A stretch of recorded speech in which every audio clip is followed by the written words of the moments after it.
remember Christmas time when you were a kid. I can remember looking through the Christmas catalog and dreaming of all the things that I wanted. My Christmas list was a mile long, and it was an exciting time of anticipating the fun new toys that I might receive on Christmas morning. Unfortunately, it doesn't seem like Christmas time is that exciting anymore. It doesn't seem like anybody waits for a gift. If they see a fun new toy that they want, they go out and get it. And if the money they don't quite have saved, well, that's what a credit card's for, right?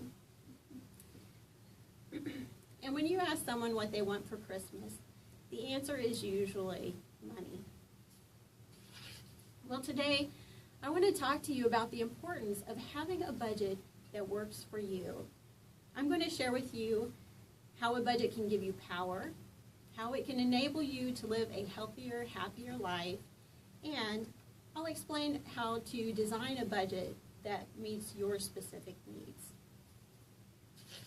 I used to create a traditional budget every January. I would take the money that we had spent the previous year and break it down into the categories that it fit into. The problem was I never looked at it again until the next January. But I had done my due diligence, and I could say that I had a budget. I realized I was doing it all wrong, though, a few years ago when my husband and I took a Dave Ramsey Financial Peace class. We just really opened our eyes to how we were looking at our money completely wrongly. And last year, we even had the opportunity to lead a financial peace class to help share this important information with other people. I want to start by explaining how a budget can give you power. A budget really does put you in control. And I love this quote from Dave Ramsey's book, The Total Money Makeover. A budget is you telling your money where to go instead of wondering where it went. In a world demanding instant gratification, the attitude is, I want what I want when I want it. I believe this chart shows just how out of control we are here in the U.S. As you can see, the median household income, this red line, has only increased slightly, but the credit card debt per household has increased dramatically. Having a budget gives you power over the thoughtless spending that makes you wonder where your money went. It's you taking the initiative to decide the best use of your money before you get tempted by that fun new toy and knowing whether or not you can afford it instead of hoping you can. Having a budget also gives you power over the marketing people that tell you that you've worked hard, so you deserve to have that fun new toy. What they aren't telling you is that while they're smiling all the way to the bank, you just have to work even harder to give them your money.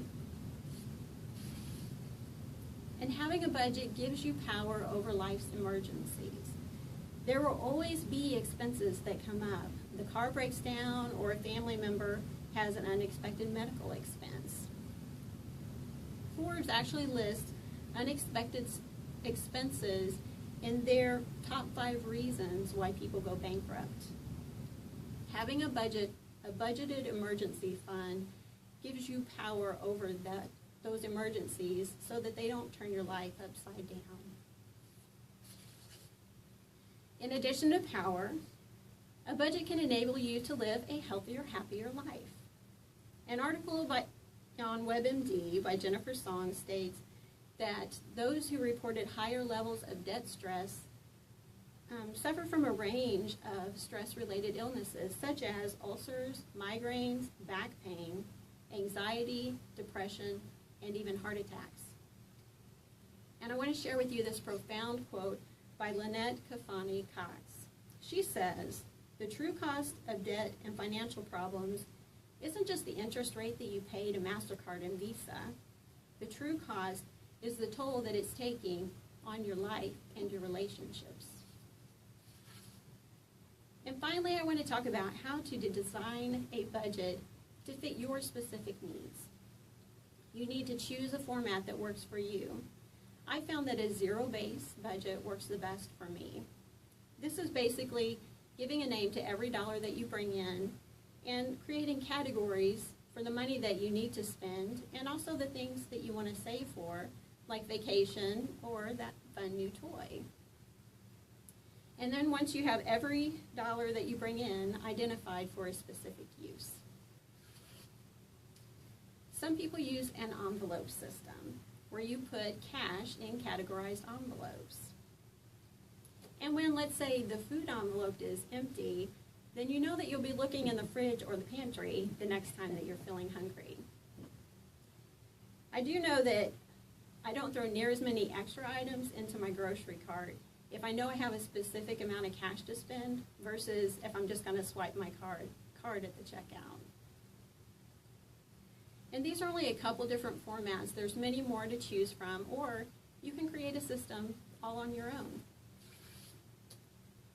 With whichever system you choose, you will need to select categories to use.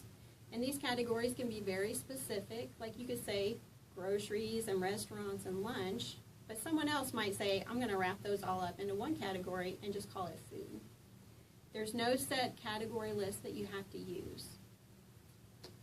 Be sure to choose a tool to manage your budget that you are comfortable with using. For some, this may just be pencil and paper. You may want to do a computer spreadsheet or some money management software or use a money management website. But choose a tool that works for you. In closing, I have shared with you how a budget can give you power, enable you to live a healthier, happier life, and explain how to design a budget that fits your specific needs. Now, my hope is that you have a new appreciation for what a budget can do for you, and if you don't already have a budget that's working, that you will start the process to develop one. And just maybe we can bring back some of that excited anticipation to Christmas morning again.